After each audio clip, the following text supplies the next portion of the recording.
অমিত উঠিস না, অমিত উঠিস না, তিনজন তো এখানে বাই চান্স বিপদ হয়ে যাবে, বিপদ হয়ে যাবে। পিনাকি ওইটাতেই থাক, ওইটাতেই থাক। লজ্জার কথা, শিক্ষক যারা যারা চাকরি পাবেন আজ পর্যন্ত তারা আলাদা করতে পারলো না ওয়েমার শিট কোথায়। সে ওয়েমার শিট শিক্ষকদের, যে ওয়েমার শিটকে এরা বিক্রি করে দিয়েছে, আজ পর্যন্ত দিতে পারছে না। কলকাতার বুকে আজকে ধর্ণা দিচ্ছে শিক্ষকরা। লজ্জা থাকা উচিত ছিল মমতা ব্যানার্জির, আজকে বলতে পারছে না। তাদেরকে ভাওতা দিয়ে বলছে তোমরা স্কুলে যাও, তোমরা স্কুলে কাজ করো, ডিসেম্বর পর্যন্ত কাজ করো, তারপরে দেখা যাবে। আমি বলতে চাই মাননীয় মুখ্যমন্ত্রী, আপনি এত টাকা নিলেন, আপনার দল টাকা নিল, ওঝা ওঝা টাকা নিল।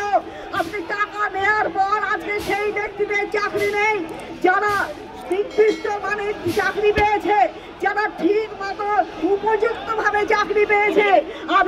তাদের চাকরিটাও খেলেন, অপদার্থের চাকরি গেল। তার সঙ্গে যারা ন্যায্য যাদের পাওনা তাদের চাকরিটাও খেয়ে বসে থাকলেন। মাননীয় মুখ্যমন্ত্রী, আমি আপনাকে জিজ্ঞেস করতে চাই, আপনার পেটের ইয়েটা কত বড়? আপনি আর কি খেতে চান? পশ্চিমবঙ্গের মানুষকে হিন্দুদের খেতে আরম্ভ করেছেন, তাদের মাথা খেতে আরম্ভ করেছেন, আপনারা খেতে আরম্ভ করেছেন।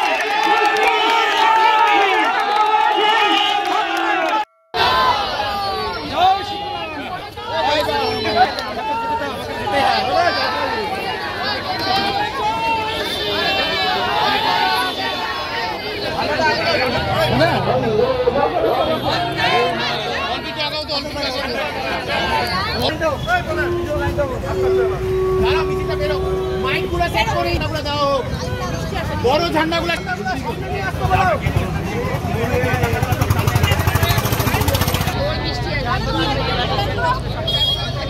কেউ পালা যাবে না ঝড়ে।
BJP!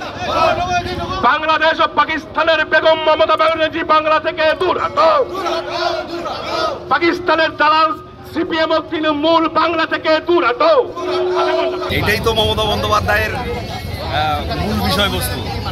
যখন তার প্ররোচনায় জেহাদিরা পুলিশের সামনে তাণ্ডব লীলা চালায়, হিন্দুদের বেছে বেছে ধ্বংস করে, তখন তার পুলিশ খাটের তলায় লুকায়।